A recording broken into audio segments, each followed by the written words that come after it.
Hey, it's Dr. Manny. Welcome to Asylum. So I'm going to give Facebook a few minutes to do what it do. And then I want to dive into this idea of resistance, but combined with the concept of reframing.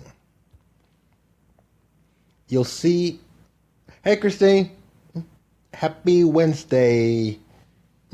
Hey, Bruce, happy Wednesday. Thanks for dropping by. So, you'll constantly hear that reframing is the solution for all kinds of problems.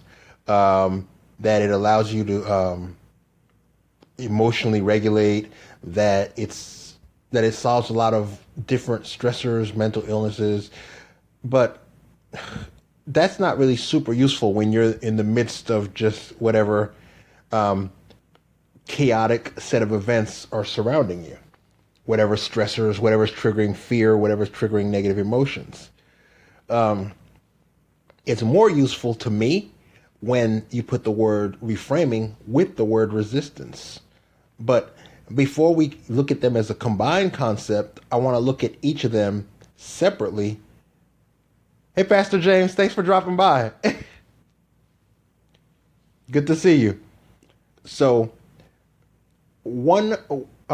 actually, Christine said this initially. Christine is like, resistance is the devil. I'm like, yeah, yeah, it is.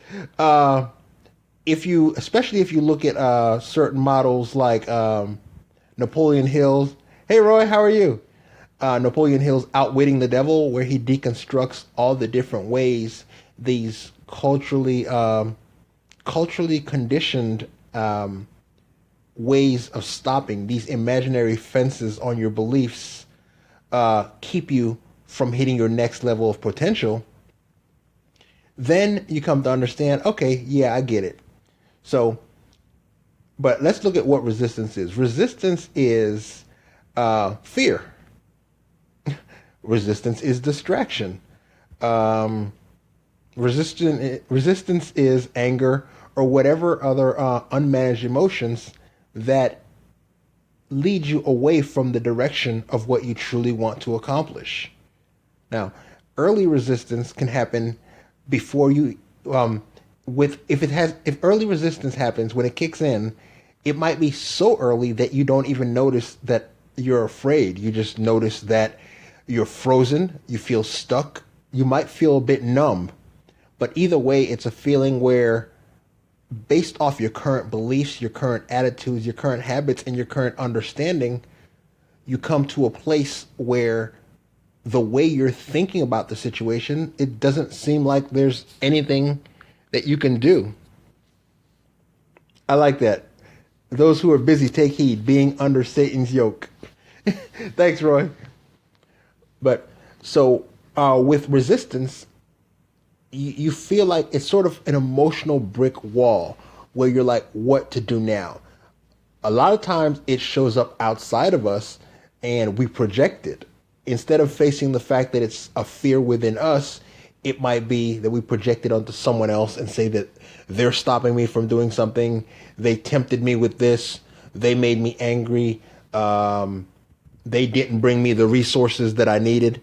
And all those are different ways of essentially saying that you didn't feel at your core that you were able to gather the resources, make the choices, or make the decisions, or take the actions that were required to overcome this particular mental block. Now, remember, I use a personal model that everything that we experience outside, that we see, that we hear, that we smell, taste, feel, are all representations in mind. They are all your energy within you, creating a representation of what's outside of you. And really, I don't see the universe as an outside of you type of situation. And really, on top of that, you're not going to know anything ever other than what you are, your own energies. So that's when reframing is essentially you reconfiguring the energies within you that are evoked by a particular situation. Now, hopefully that makes sense. If not, obviously hit me with some questions, because that way I'll look at it from different angles. But to look at what is meaning is the initial question. How do we make meaning? To me, meaning is a knee-jerk reflex. It's the same way you go to the doctor, they tap your knee with a little hammer and you kick a little bit. That's your response to that particular stimulus. When you're out walking in the world, when you're out being, when you're out becoming, different combinations of patterns emerge. And it's not a tap to your knee, or even, someone swabbing your throat with one of those long Q-tips that makes you want to like burp up, like vomit. It's a combination of subtle signals that match what you've experienced in your past in a certain way, that it retrieves a certain memory. Now, your brain is great at retrieving memories, but until you train it, it's not super good at retrieving the most useful memory for the moment. It just pulls up the memories like, well, how about this one? How about this one? And, we call it jumping to conclusions. So reframing is about being aware. Hey, Ton, how are you? So reframing is about being aware of the tendency and the adaptive benefit that your brain actually has, that when a situation pops up, the smarter you are, the more salient the signals in the environment, the quicker your brain is going to start just burping up all these different thoughts, thought, and they call it popcorn thoughts. Reframing is being aware that these thoughts are popping up fast and furious. So if you grab the first one that comes to mind, and they call this identifying with a thought. And just to clarify it, I'm gonna kind of do a linguistic expression of that. You often hear people say, choose your words well, because your words are how your working memory, the part of your brain that holds the experience of consciousness with concepts, it frames, and through different language, it reframes. So if you say, I am angry, you've identified with the anger. You and the anger are one. I am angry. So there's no real way of getting rid of that anger without, in a sense, attacking, damaging, judging, and suppressing parts of yourself, because that anger becomes part of your identity. It's just a lot of people will say the way God made me. Yeah, God made you flexible too. Wake up. So the other framing of the sentence, hey, Ty, thanks for dropping in. The other framing of the same sentence, instead of I am angry, is I feel angry. And that creates what's called linguistic separation. It creates a bit of a distinction where it gives you the opportunity to say, well, if this is a feeling, then it's not me. If it's not me, then I can choose to either let it fade away, and after it's gone, me will remain. And I know grammatically it's I will remain, but in the context and frame I just used, it's me. It's not me. Therefore, me will still be here when the anger subsides. As such, it's in my best interest in the present, in the now, to be aware of the feeling, to let the feeling pass through me, because it's not me. So it's not one big block. It's not just there, boom, feeling. It's a feeling that, yeah, Roy, linguistic separation. I geek out on that. So the awareness that the feeling, since it's not you, it will pass. And since it's not you, you will remain when that feeling is a fading memory. So part of framing, again, is realizing, part of reframing is realizing that you've identified with and you're within a frame. You're stuck in a thought with some feelings embedded in it, a thought with stories surrounding it. And the stories may project all the way into the future. They may reach deep into your painful past. And that allows it to be very, very visceral. But that's not the reality. Neither the past nor a projected imagined future are the reality. Hey, Doc Ray, how are you? Good to see you. So That's when I always say return to the breathing, which essentially means return to the present, return to the infinite here and now. In the here and now, by virtue of being aware of what's truly there and what is the story that you've projected, whether it's one you've pulled from the past that has you feeling angry, and as such, you're predicting that this person is going to do these things that are going to get you angry, and now you are in I am angry mode instead of I feel angry mode. When you've lost the separation of the idea from the reality, when you're doing that, you're not in the present. Being in the present allows you the ability to say, ooh, that story made my chest hurt. That story made me want to throat punch this guy. That story made me want to sabotage everything that I've built. That story made me feel disempowered and trapped, as if all that effort I've put in this week was worthless.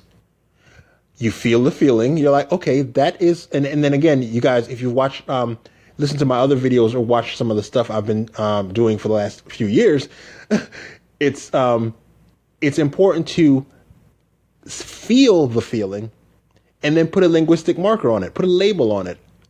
Say to yourself, I feel worthless. I feel worthless, not I am worthless. Remember, linguistic separation. Then you can let the feeling go through you, and you know that a feeling is a neurochemical storm. It's gonna pass.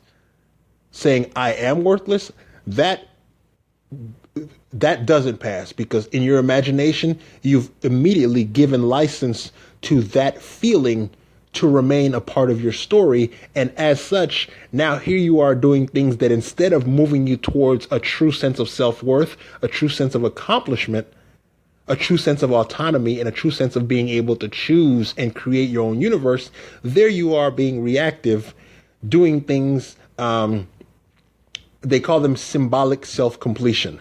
There you are buying things to make yourself look more worthy.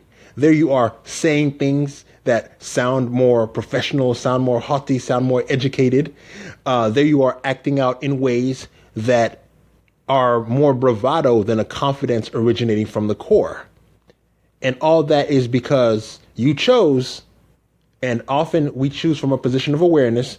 So in the heat of the moment, in the intensity of the emotion, you chose to let the emotion or the story that that your brain burped up as the truth. Hey, Angie, how are you? Oh yeah, it'll be here. You can catch it later. You can catch it on the replay. Unless Facebook crashes like it did the other day, it should be on, unless the Facebook live audio crashes, it should be available on my timeline. Yeah, and this actually is a topic that I've been exploring in pieces incrementally for the last few days. So if any part of it seems as if it's floating in a disjuncted, disconnected way, then chances are there's a video in the audio in the past that has looked at it. And obviously, send me private messages with any specific questions. I'm always open for that. So on the reframing, becoming aware of the emotion. Hey, Pamela, thanks for coming in to chat for a bit. Becoming aware of the emotion, labeling the emotion. Okay, this is anger. Creating a separation from the emotion in your identity. Not I am angry, which conflates you and the emotion, and therefore gives the emotion the power to either determine your actions or the power to trigger you into a state where you're trying to disprove that you are this thing that you just made up a story that you are in the moment and stepped outside the present. Instead of I am whatever, fill in the blank, I feel whatever. Now, taking it to another level, instead of I am letting this person make me angry, I am letting this person damage my self-esteem. Well, let me reframe that. Instead of this person is making me angry, this person is damaging my self-esteem. This person is whatever. In most contexts, when someone is doing something to you, you're essentially projecting your resistance onto that person. There's some aspect of you that when you come to grips with the full truth of your full mission, your full potential, your full capability, You develop a certain fear. And in the context of that fear, you choose to give some of your power away. You make a choice to enter into these relationships where you're spending time managing drama, to enter in these relationships that are more of a funhouse mirror reflection of your true power than what you truly are. You choose team members, partners, or even a random stranger to engage with that results in a decrease of your productivity, your energy, that results in reinforcing the beliefs that you have from the past about who you are, what you're worth, and how you deserve to be treated. So in the reframe, and all those are elements of giving away your power, either through an I am, in which you project the resistance onto someone else and you blame them, look what you made me do, type of stuff. Or you project your power onto other people. You either give it away by locking yourself into a story based off the emotion in the moment and being reactive, as opposed to making a choice at that point in time to be present, to be patient, to be optimistic, curious, and hopeful. By being curious in the moment, you feel the emotions. And they are overwhelming. But here's the thing about it. Again, it's a chemical storm. By returning to your values, by reimagining the outcome that you want, and knowing that you're capable of growing to fulfill that vision, to fulfill that intuition, by knowing that the universe is abundant enough that all of the resources that you need, the people, the tools, the time, really, if once you stop wasting your mental energy doing laps around these resistant tracks, the support system, the wisdom, the knowledge, the experience in your network of friends, if we're talking marketing, the reach, because you think about it, most of your friends have reach within people who share your values. That's who you've attracted throughout your life. They can get you to other people who think like you. That's how it works. Once you get out of that specific story, when you're stuck in one story, pretending your brain doesn't come up with 60 to 70,000 thoughts a day, then you've chosen a scarcity frame. It's even worse when you choose to allow someone to impose resistance on you, impose their limited perspective on you, because it matches one of the mental models in your mind. A model of disempowerment, a model of victimhood, a model of weakness, a model of I can't learn, a model of I don't deserve this, I'm not worthy of this. All of these discouraging aspects, none of those involve taking the energy in the now, looking at the frame, deconstructing the frame linguistically, because linguistics, like the language, is your most powerful tool. Yep, James, exactly. Stop telling a scarcity story. Thank you, family. He said synchronicity time. Yeah. So there's two levels to how you manage your story. You manage your story by accepting the truth of abundance, accepting where you are at the present, full catastrophe evaluation of everything that's going on around you, and linguistically separating it from I am. These things are not you. As a matter of fact, those things are a reflection of past elements that are asking you, inviting you, and a lot of times enticing you into curiosity. Once you do an effective reframe, once you step back from jumping to the conclusion that the first story that your brain burped up told you. Now, a lot of us, when we step away and disidentify with a story, we do it in a bit of a toxic way. When you walk away from a story, when you walk away from a situation, hold on, I think this phone. Now, the phone rang and I shut it off. So someone let me know if you guys can still hear me okay. So I'll stop for a bit in case the phone killed the sound quality. Can y'all hear me?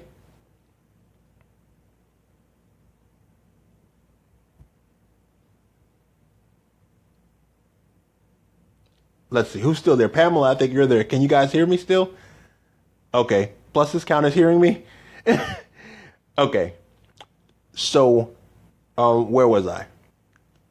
Backtracking to, yeah, so the linguistic separation is your biggest power. Yeah, exactly. Thank you, James. Beware the brain burps. Your linguistic separation, your ability to create distinctions, is what they call them in a lot of the NLP work. You see, Tony Robbins refers to it as distinctions.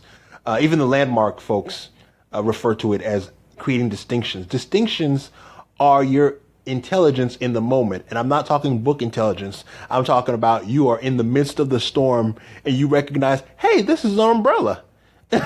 Okay. Distinctions allow you to branch your reality based on your deeper knowing of truth. Hey, Dr. Dre, thanks for dropping by. So in any given moment, now this is where the power of resistance kicks in. Once you have your purpose clear, once you know your why you're here, once you know your what you want to accomplish, every single piece of resistance becomes an arrow in the direction of what you need to learn next.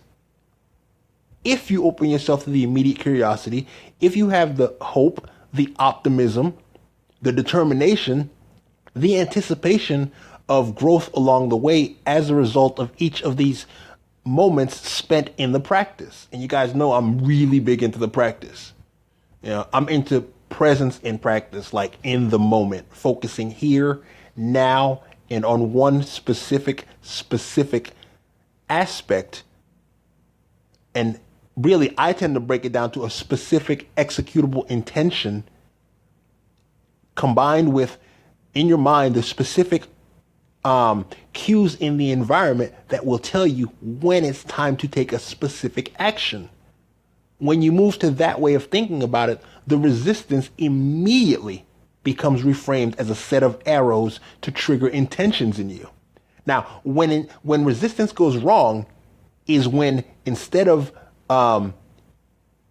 navigating life through intentions intentionally, you navigate life through reactions. Reactions are the reflexes that you have when you haven't created through conscious will, through effort, through, like Pastor James says, focus, in all caps. I love that. When you haven't focused your energy, your conscious will in the one place that matters, in what you can do next, in what the current truth is now, and as such, which intention should be, and not should be, what intention must be activated if you truly, truly want the thing that you claim is your why. Now, I'll get a little geeky at this point and separate, and I repeat this a lot because it's that important.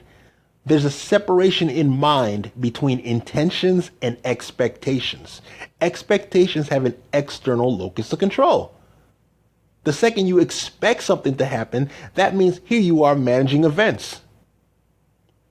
And as such, an expectation, the way in your mind, any thought and expectations and intentions are thoughts. Goals are thoughts. All these different things are thoughts, but based on how you frame them, how you create them, how you author them in the present, when you sit in the quiet with the focused effort, they respond differently when your perception of reality triggers popcorn thoughts. Now, if what gets burped up by your brain is an expectation is a thought that has a certain set of circumstances that when it recognizes in your environment, you immediately have an emotional response. Now, it's okay as long as you have a lot of positive expectations, so that creates a sort of buoyancy and floats you towards your success. It keeps you from being downtrodden, and you see certain people where through the whole process they're all getting beaten up and they persevere and they're really surly. So you're like, well, what does a win look like to you? If this is your way of being, I don't even want to see you on the victory stand because you're still going to have that sour face on. So if you're living by expectations, then you're expecting the world to do a bunch of things.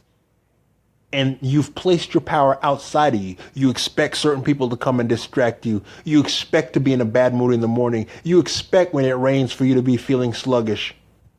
You expect when you get in traffic that you're going to be in a certain way and it's going to make you late. When instead, an intention as a way of being, as a thought that you store, an intention has a combination of the circumstances and the action, all wrapped up with the goal. Okay? So an intention, yeah, James, winning? Yeah. When people are surly during their victories along the way and they lack the gratitude to appreciate even the micro victories, then you're like, really? If you're salty on the small wins, chances are you're going to be salty on the big wins too. I'll kill my vibe at the victory party. So an intention has in it, and when I speak of intentions, I break them down, again, you guys have heard me say this, into there are three types of intentions. There are goal intentions. Goal intentions have your vision in them, the outcome that you want, what you intend to accomplish. It's a bigger, broader sort of envelope that within it, I like that, Pamela, radical gratitude. So your intentions, your goal intentions are a broader, I think of them as an energizing envelope. So you want your goal intentions and you want them to be clear in visions, and you want embedded in those visions specific elements of your life that you value.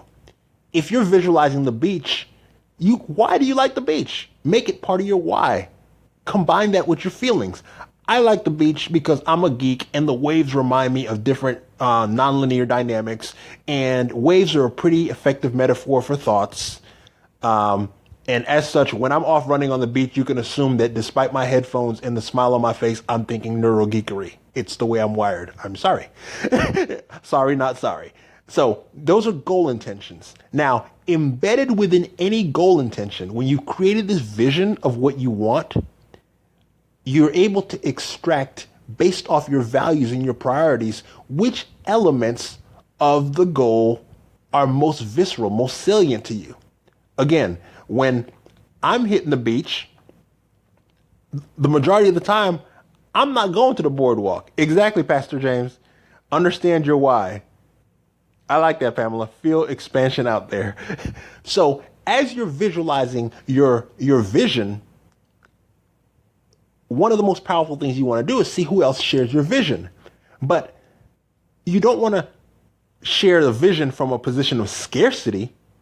You want to share a vision from a position of abundance. And that happens when you have a clarity of your values and you've gone further and taken the time to do not just the introspection into yours, but to take time to observe the specifics and the nuances and nooks and crannies of the values of those in your traveling team, your allies, and really, honestly, even the values of those who initially present as enemies, like resistance, or people to whom you project resistance onto. Okay?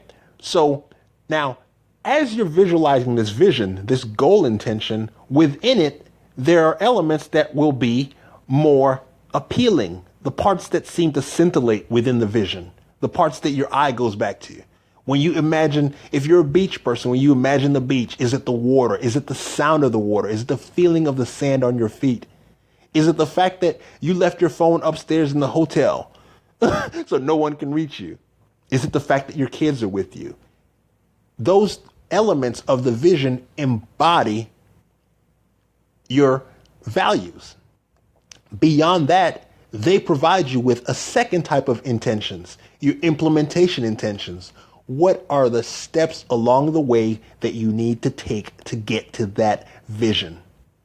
And not just necessarily the concrete, exactly as you see it, rigid, stiff vision.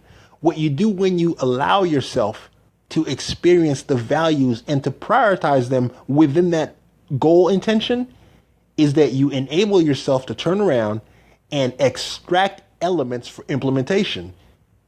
If what you like the most about the beach is the ocean sound, then you better get on YouTube and start pulling up ocean sounds for inspiration. Okay. And you use them as part of your reward. And in your implementation intentions, you're going to have steps you're going to be having to take. Each step is part of along the way. You write your information, your implementation intentions linguistically. You write them as if-then statements, so your unconscious mind can take over. If I come across the flip-flops that I'm going to wear at the beach, then I will purchase them. You know, if I am getting, and the other aspect, let me introduce both. The other aspect of intentions are what's called distraction intentions. Distraction intentions are your weapons for pointing resistance towards your values, your goals, your focus, and your vision.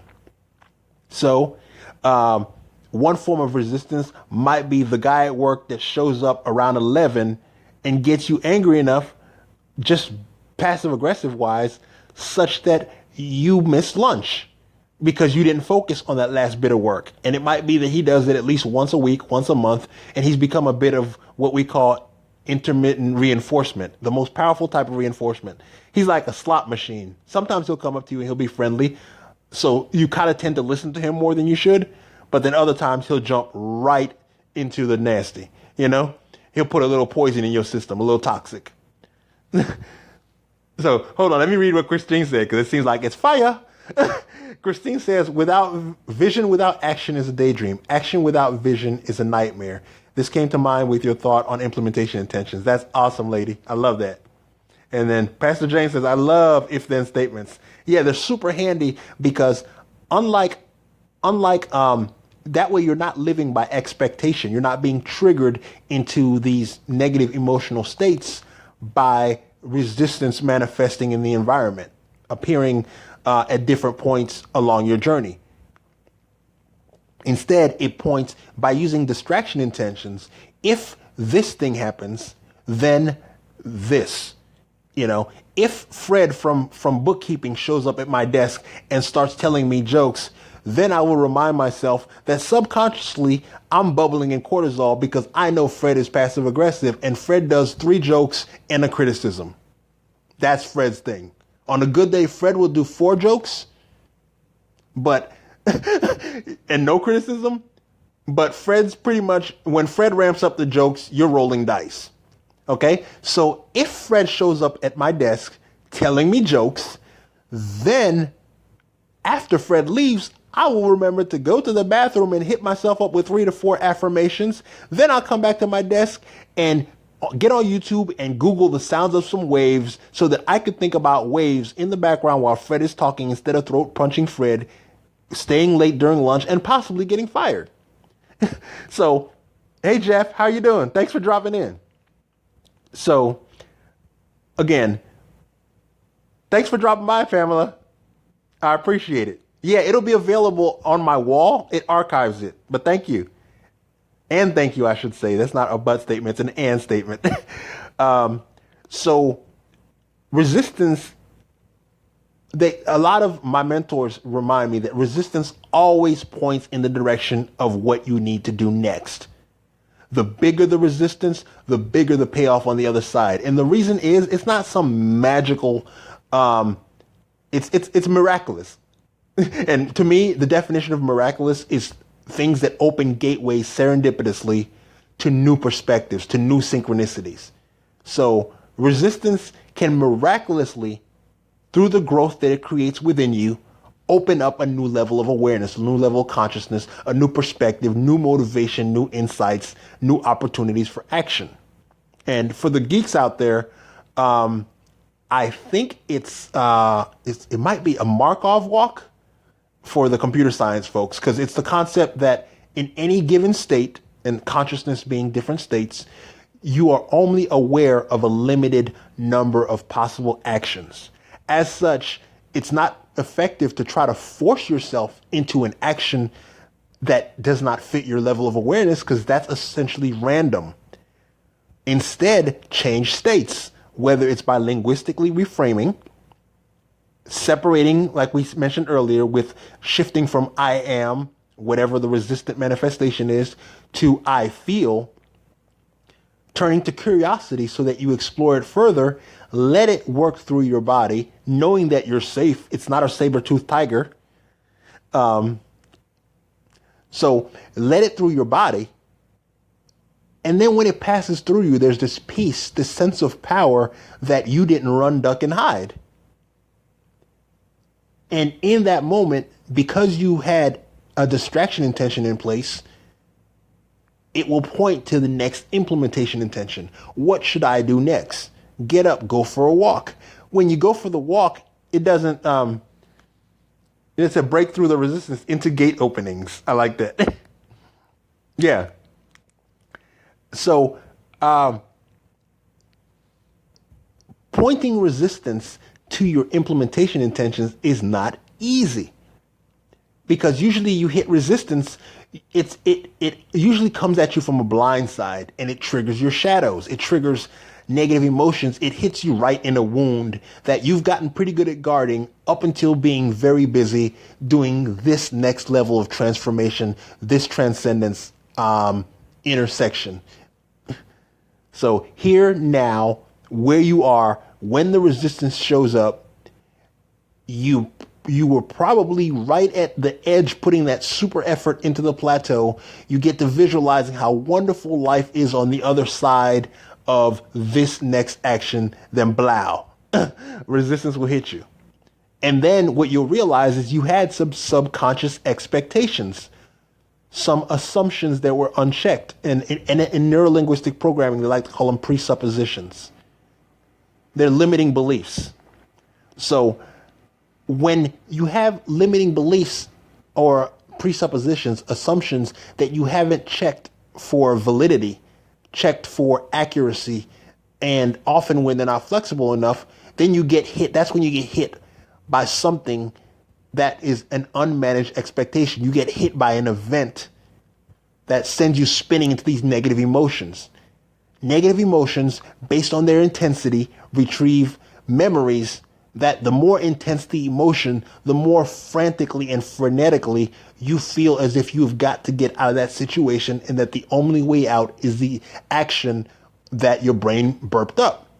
And often, that action may be some self-loathing, self-sabotage, doing something that diminishes your chances of a successful outcome in the near future, something that lengthens the path, something that decreases your determination, discourages you, and leaves you in a state in which you might convince yourself that you're not worthy of the outcome because of something that was put there as part of teaching you a lesson. You might decide, oh, God is punishing me, as opposed to the universe is strengthening me and preparing me, is nurturing me.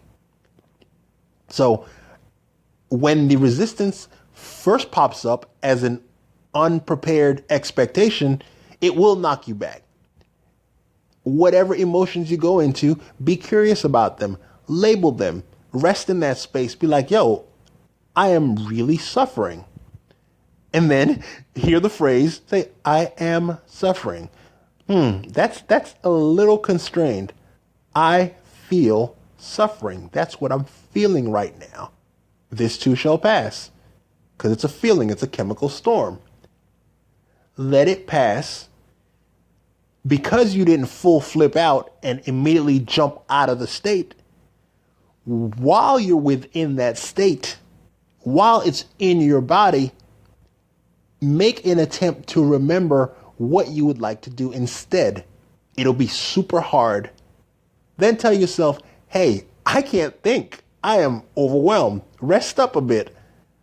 While in that emotion, as it's passing and you haven't done anything to escalate, sabotage, damage your sense of self-worth, as it starts to escalate, then what will emerge after the storm, depending on how you handled it, is a bit of a sense of regret. You'll be like, I wish I had said this. I wish I had done this at the time. But guess what? You lived through it. You survived it. And if you minimize the damage to self, it's a perfect opportunity. I like that, Christine. Resistance is strength training for the next blessing. I love that. Yeah, I agree. Let the feelings flow through rather than resist. Because the energy you're putting into resistance is energy that should have been going into either focusing the one thing you can control, which is your attention, the direction of the energy of your conscious will. So all the energy should have gone into that, into saying, if, and sometimes people say when it's something you know is going to happen, a high probability outcome, good or bad, they say, when this happens, then I will do this. Or if this happens, then I will do this. The beauty of resistance is that as you pass through certain hurdles, it becomes more a matter of the if. And it's not an if because that element no longer exists out in the outside world. It's an if because you've grown to the point at which the decisions you make less frequently, increasingly less frequently, lead you down the road where you will fall into that trap again, where you will be in that pit again. And in time, you will come to forget that that was ever even a pit for you. I mean, how many times do you get in the car and panic about whether or not you're going to put on the turning signals, worry about whether or not you're going to be able to merge on the highway? And I mean, some of y'all might still be a little bit neurotic with your driving, so no judgment. But so essentially deconstructing the reframing by being present within the suffering, by not allowing the event to conflate the negative emotion with the story of who you are, with your identity, by not losing your energy and your power fighting the resistance, but instead letting it pass through you, acknowledging the suffering linguistically, labeling it for what it is.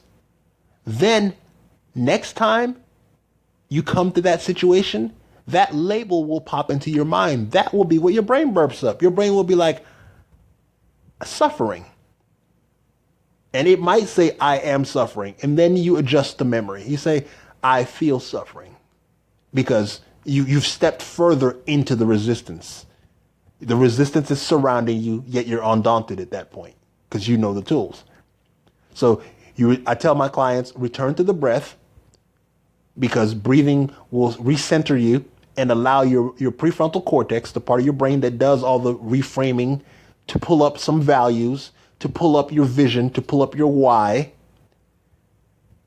And then when you compare what you did do to what you wanted to do, the fact that you compared them, even if you still fall for the temptation, even if you run away from the threat, even if you perceive what has happened to be an abject failure, you will still walk away with a sense of self because you activated the parts of you that continues to demonstrate the courage of thinking what you ultimately want and why. So let me make sure I covered most of the concepts I have in mind related to reframing resistance. So really quickly, when you break the two words apart, reframing is the process of accepting what your subconscious mind serves you in a moment, realizing that it is indeed just a thought, letting that thought pass through you, but as an observer. It's not your reality, it's the thought. And often it's just the random thought that your brain slot machined up to you. Let that thought pass. Be curious and present enough so that the next thought, and trust yourself enough so that you wait for the next thought. You got like 49,999 more. So be patient in that moment. Reach out to someone. A lot of times it's as simple as reaching out to someone who won't project judgment onto you, not someone who is a projection of your resistance. Being vulnerable and honest in that moment, looking at how you got there, what got you there, feeling the regret and just as a geek note, regret is one of the core emotions that opens your brain up to remodeling to remodeling your memories. So when you feel that regret, there should be a pretty significant wave of gratitude, thanking the universe for those regrets, because the regret says that you're no longer blindly banging your head against that wall of resistance. You're aware that there's something you've been doing that has not been serving you. Congratulations, you have just advanced to the next level of awareness. So, the concept of reframe again is, instead of suppressing an emotion, and repeated suppression eventually leads to repression, where you do it as a habit unconsciously. That emotion, that story never even comes up into your consciousness. But check this out. It shows up entirely in your psychophysiological profile. You might not be aware of it, but it is eating away your DNA. It is chewing through your metabolic system, and you're essentially going through life with one foot on the gas, one foot on the brakes, wearing your system out, wondering why you can't get that momentum. So instead of suppressing or repressing, you allow the emotion in the memory to emerge. It's yours. Trust it. Let it expand. Look around within it. And like I like to say, don't throw away the baby with the bathwater. Every memory has positive learning in it. Every memory has so many dimensions. Every memory has not only been handed down through narratives and through experiences of family, generations, and identity that have gotten you this far, that has allowed you this much success, despite this plateau that is clouding your judgment, such that you think that you can't, or that you've forgotten who you truly are and what you've accomplished in the past based on that set of memories, the very ones that intermittently you might not have gratitude for a moment. By having the gratitude and opening up and being aware to not throwing away the memory, you come in contact with the abundance that is always evanescent in the present moment. You connect to the infinite. You let the entire memory in. You explore the details of the memory. You look around in the memory. You feel the aspects of the memory that you don't necessarily want there. And then you separate the negative emotion from the memory, and you keep the useful parts of the memory. And you use that memory to point you to your next action step. Going forward, immediately, your subconscious, because now you've established an element of trust with your subconscious mind, it's gonna hit you with the emotion less hard next time. You know, it's like a child that's like, well, I ain't got to holler if mama gonna notice the whisper. So by acknowledging it, you're acknowledging and honoring yourself. You're acknowledging your deeper self. You're demonstrating gratitude for this machine that is working so hard to crank out these ideas for you to keep you safe. And you're honoring the machine further by stepping into the memory, altering it, making it so that belief, because the belief behind the memory, testing it empirically against your reality. This is not who I am. This is what I feel. And as such, it's ephemeral. Let it pass through you. By going through those processes in the context of the memory, by allowing the regret to pass through you as well, by crying if you have to, by going for a walk if you have to. Again, that just says staying positive. By staying within that moment and realizing that you have the power to separate that emotion from all the other elements that the present moment has, you can stay in the present. You don't disconnect. And especially you don't disconnect involuntarily, which a lot of us do under threat. You stay present. You assess the situation empirically. And then you acknowledge with the gratitude, which again, I mentioned this in a broadcast a few days ago. Gratitude and other positive emotions activate your prefrontal cortex, take you to your higher self. Staying present in that moment, having done this reframe, having chosen to activate your higher self and the ideas that are more abundant, more more truthful, more deeply rooted in all that you've accomplished thus far, the next story your mind brings up will be less negative. The next story your mind brings up will be even less negative. As the emotion subsides, the negative emotion, you will have an opportunity to pull up by choice either a neutral memory that you can then choose to associate with your why, to remind you of your reason, to honor and embody your values. By choosing that particular memory, that is the demonstration and enactment of conscious will. That's the point at which you're writing your story. That's the point at which you've effectively reframed resistance. I feel as if I've covered most of the dimensions of that concept. I believe so. So I'm sure something else will come up.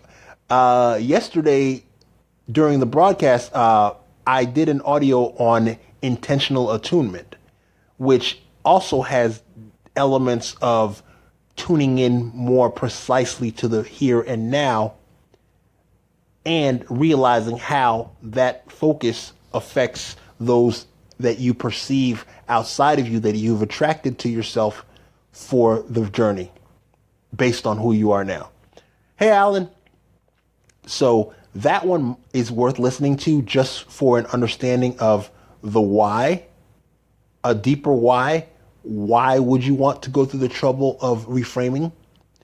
Oh, and real quick, why you want to avoid the misconception that being impulsive and grabbing the first thought that comes to mind is being authentic and being yourself. The authenticity is created and authored in the process. Pastor James talking about, what about ... I'm playing, Doc. You knocked it out the park. Thank you.